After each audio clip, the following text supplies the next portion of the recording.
Okay, so now we're going to enter the system recovery. In the last part, I backed up the existing install, after having nuked all the original owner's data, of course.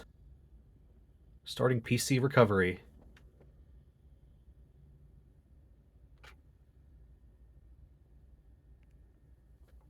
Recovery media! Ooh, I saw the Ascent wallpaper. At least I think that's called Ascent. A wallpaper with the moon. So it looks like I could do hardware diagnostics in case there's a hardware problem, but the hardware is fine in here, at least for now. What I want to do is start PC recovery. This program allows you to recover your PC should you experience a PC failure or instability, or in this case, just nuking everything that was on this 20-year-old install and starting over. PC recovery works from a dedicated recovery partition on your hard drive. Yes, that's HP_recovery. If you wish to recover your PC in the future using the recovery partition, simply hold down the F10 key during your PC startup. Well, I really just had to press or spam it, but yeah, holding down is what I had to do on a Dell Dimension E521 back in 2018. I'm not going to read all that, but if you want to, then pause the video, I guess. Or maybe you already finished reading that by now. Check advanced options. Destructive recovery or Windows System Restore. That allows us to do a typical system restore, but I want to do a destructive recovery, aka an actual like full format and just start over, which is really why you even run the recovery media. We are now formatting the hard drive.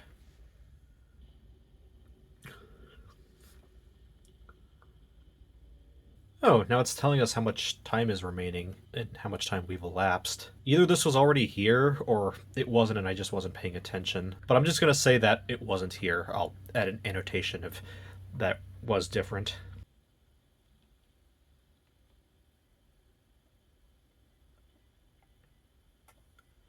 Okay, that took us a little bit under 13 minutes. PC recovery was successfully completed. Click restart to restart your PC or turn off to turn off the PC. Well, I'm going to restart.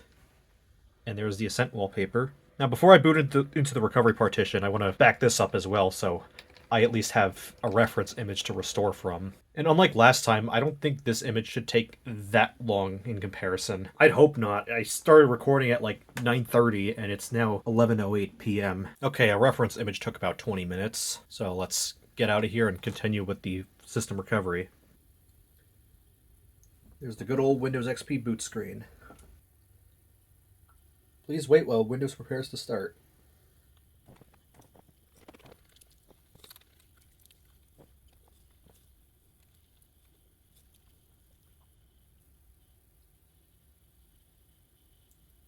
There's our cursor.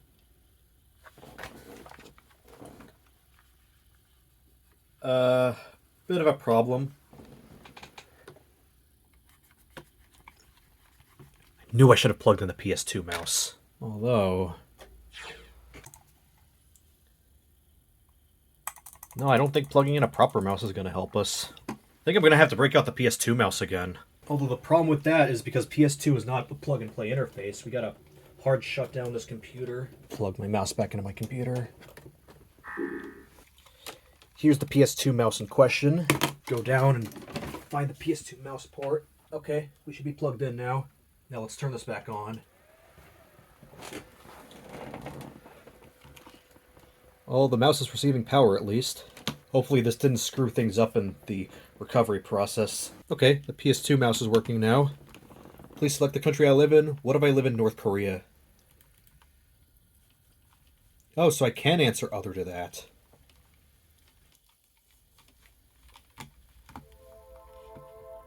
And there's the out-of-box experience, complete with the music.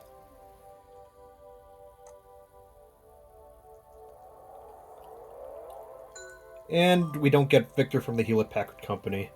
Expected, because he was only really a thing in the Windows Me and early XP era, like 2000 to 2002 or so. Starting with the A000 series in 2003, they phased out Victor.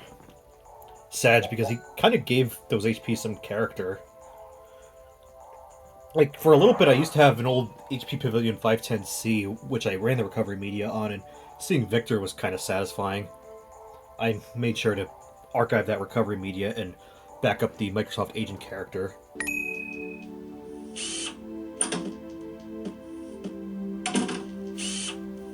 Welcome to Windows XP.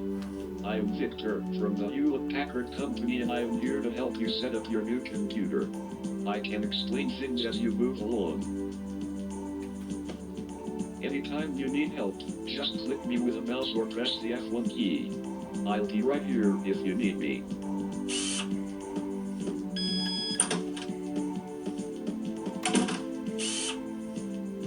That was the man himself, Victor from the Hewlett-Packard Company.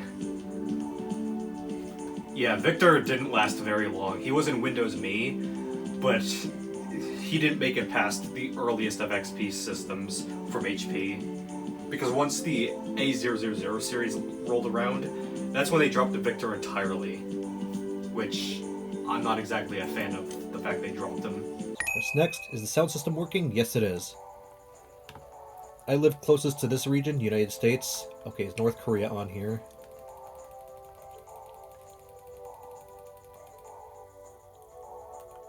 The Isle of Man gets its own entry. Palmyra Atoll. Oh, hell yeah, North Korea's on here. I'm not selecting that, though. Type mostly in English United States. I use a US keyboard. There we go. And I'm going to change this time zone to the best and only existent time zone. Automatically adjust clock for daylight savings time. Well, it's not really daylight savings time according to this install, because in 2007, daylight savings time in the US got adjusted. Yes, I totally read all that. I'm a very, very, very fast reader. Computer name, 4DEC D0EA75. That's just the default name. Not just on this computer, but on really any HP from the time. I'm going to name this Azu M7334n. I'm probably not going to be keeping this computer, so I'm not going to have a permanent name for it, or a long-term name. Actually, yeah, it turns out plugging in a PS2 mouse does solve all your problems, because my wireless keyboard and mouse is working. We're going to skip the internet connectivity. No, I do not want to register. Thank you. Congratulations, your system is ready to go. Now, let's see what's on here. It's probably going to want to restart, knowing recovery media. Oh, there we go, full res. 1024 by 768. Please wait, please do not turn off your computer. Yes, it's gonna want our computer to restart. I kind of figured that was the case. Shift F10 does not open command prompt. What about Control Shift Escape? Does that do anything? I hope I didn't end that abruptly. Welcome. Let us help you connect this PC Easy internet to the sign up? internet. No. Thank you for using easy internet sign up, but I didn't even sign up for the internet. Wait. Hold on. Exit. Do not send any data to HP. Don't show me this message again. No!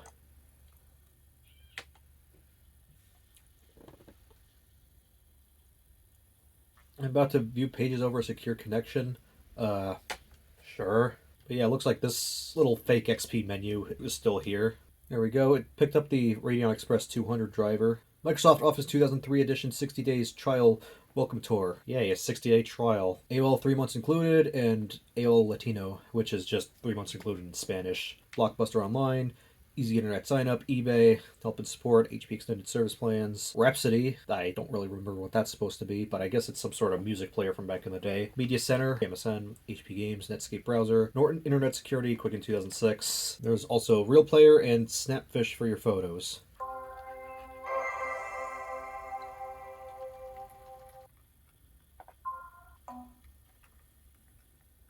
Even XP Media Center Edition had telemetry baked into it.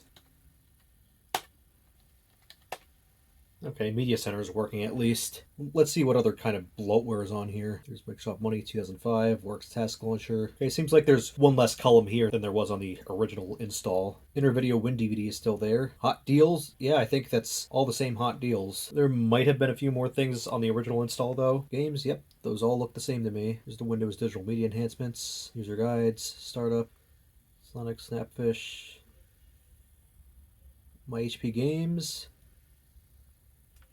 I don't know how I forgot about this one in the last video, but there's Shrek 2 Ogre Bowler on here. We gotta check that out.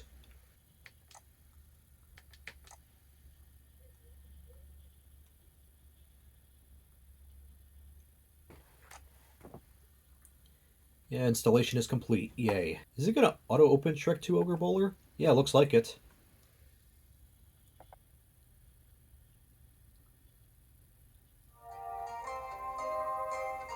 We got 10 free plays remaining. Guess we can turn full screen on and off. Oh, the help dialog is gonna bring up all this. Hey, it's locally on the hard drive at least. System requirements. Wants at least a 500 megahertz Pentium 3, 128 megs of RAM, at least 16 megabytes of VRAM, at least Internet Explorer 5 for whatever reason, and DirectX 7. Yeah, Shrek 2 Ogre Bowler will run on much less hardware than this. Turn full screen back on. So you need 175 points to unlock Fiona, and you have to purchase the game to unlock the rest of the characters. In this case, Donkey and Puss in Boots. Ogre Bowl on, Straight Bowl off. What's the difference between Ogre Bowl and Straight Bowl? I guess I gotta check that out. Swampy lanes, far, far away lanes, which you have to purchase the game to unlock, and Poison Apple Alley, Dragon Bowl. I guess we can only play in swampy lanes. Move the mouse left or right to aim. Click and pull back to set power. Release the mouse button to bowl. Release the mouse button to bowl. You can steer while sliding down the alley. Okay, so it works kind of like Angry Birds, I guess. Ha! Oh man, I should have gotten a strike with that.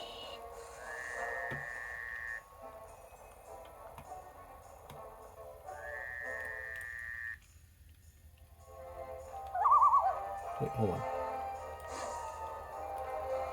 Oh.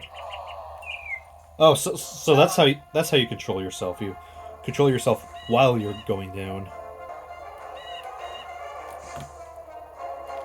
Oh, I meant to steer myself towards the left. Onion.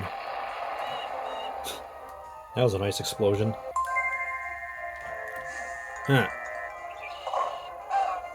How'd I get nothing out of that? Go figure it's a split, so I'm not going to get a spare out of that.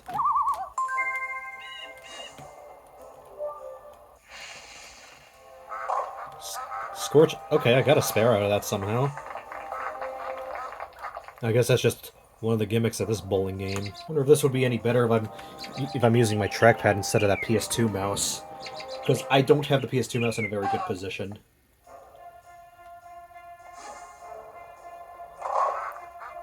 Hey, it's slightly better. Still not enough for a strike, though.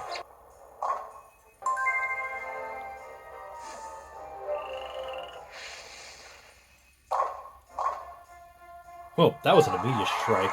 Or strike with SH. Cause get it? Shrek. Not Shrek. Shrek.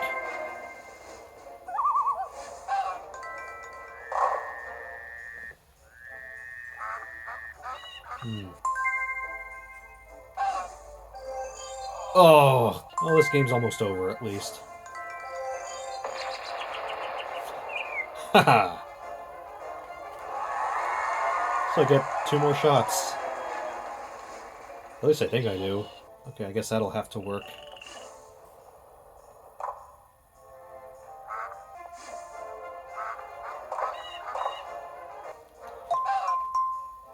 I broke 175, so, I unlocked Fiona.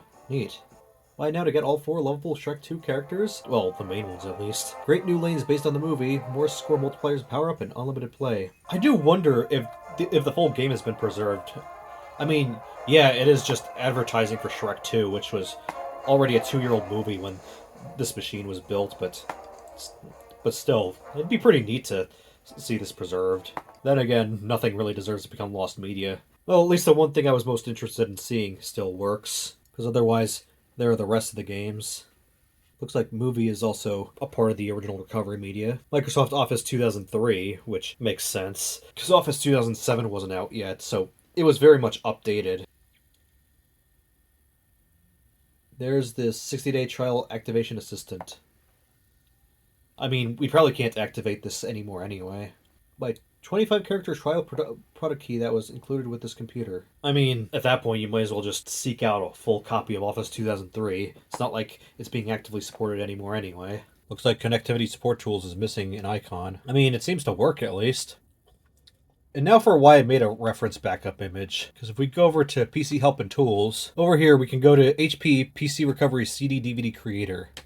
We can create recovery disks for our PC. We can use CDR DVD minus R or DVD plus Rs. What happens if I use rewritables? It'll probably work just fine with rewritables. No! But you see why I made the reference image is because only one set of recovery disks can be created per PC. So if you create one set of recovery disks, you can't ever make them again. Even if you were to restore the original image from the partition, the flag is going to be set off that one set of disks has already been made, so you can't ever make disks again. Unless you were to back up the hard drive image beforehand and then restore that image. And we have 3 steps to go through. Okay, so there are 3 ways we can go about this.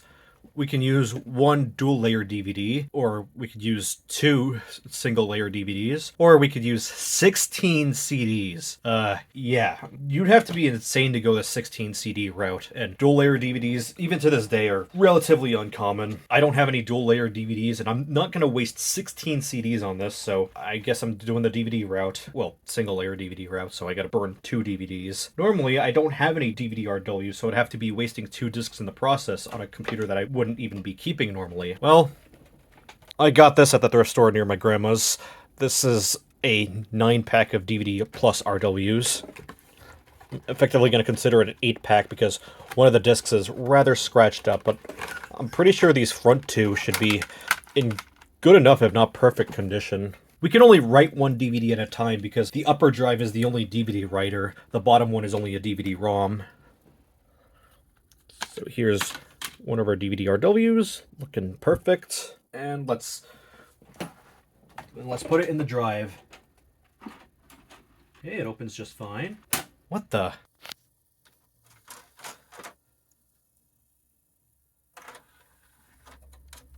The hell?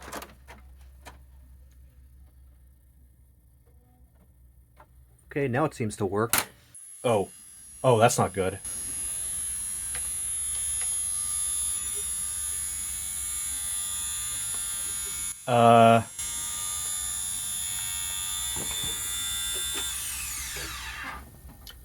You can stop grinding my disc now. Well, it doesn't look like it's damaged the disc, but needless to say, neither of these optical drives are really any good, so we're gonna have to rob some parts from Dio again. I told you to keep that system in mind, but I didn't think that we'd need it this soon. Okay, at least we can still continue from there, but I'm gonna have to turn this off and get some spare optical drives.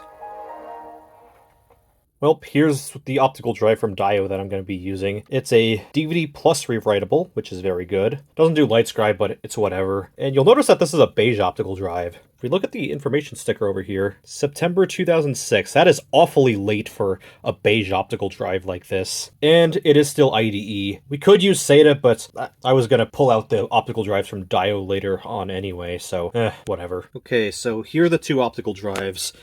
The upper one is the HP DVD-840 that was making those awful noises. That's got to come out. Oh, it's pretty dusty. Manufactured November 2005, and it's from Hitachi LG. At least I think that's what H&L is supposed to stand for. And as for the DVD-ROM up here, which doesn't have any kind of writing capabilities, even for CDs, I think the information sticker is on the bottom, probably a Sony. I'll check that out later. Out goes the H&L, and in goes the Pioneer. Probably building up some dust on the bottom of that, but I don't really care right now. I'll wipe these down later. And sure, I'll screw it in. I think this only matters for the boot priority, but Pioneer, which is the drive I just installed, is the first drive in the second IDE channel. So we're good to go from there. No drive letters changed or anything. Okay, let's try this again. Oh, that opens so much better. Yeah, it looks kind of ugly, but who cares? You're literally never going to see the optical drive unless you purposely flap down the flaps. I hear the disc spinning up. Doesn't seem like autoplay is coming up, but go in. E is inaccessible, incorrect function. What? Well, I'm almost certain that drive works. Like the last time I used it, it worked perfectly fine. Go to PC Recovery CD DVD Creator again. And we're going to go the 2 standard DVD route. That is, if it picks up the disc. See a percentage counter. Okay, 1%, so that disc is probably working. Or maybe it's generating the image, because I don't see a light going off. Okay, it just ejected the disk drive. I guess that's implying that there wasn't already a disk in there. Recovery DVD 1 of 2 can now be written. Label disk 1 of 2. I'm not going to do that because I'm just using rewritables. No, it doesn't even need me to hold down the flap unlike the other drive. That's good. Okay, let's see. Will it at least detect the disk? Okay, it's spinning up. Are you kidding me? You gotta be squidding me! I can't use rewritable disks? What kind of limitation is that? God, HP, why do you have to do this to me? Now I'm gonna have to waste 2 DVD-Rs on this. You know that I really do not like wasting discs that can only be written to once, especially if it's for a computer that I'm not even gonna be keeping in its current form. I have plenty of DVD-Rs at least that are blank, but still, I'm gonna feel guilt from wasting 2 of these on this computer that I'm probably not gonna be keeping in its current form. 1%, it's writing at least.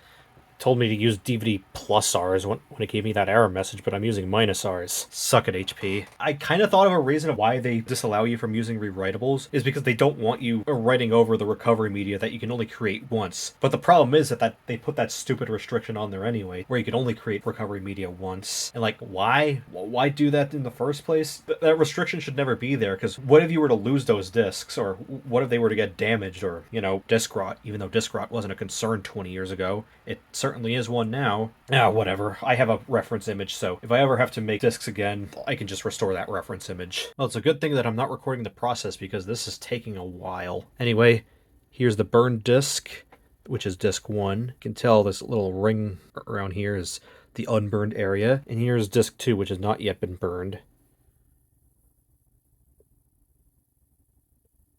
Anyway, I'm going to put this on my desktop and rip the image using image burn.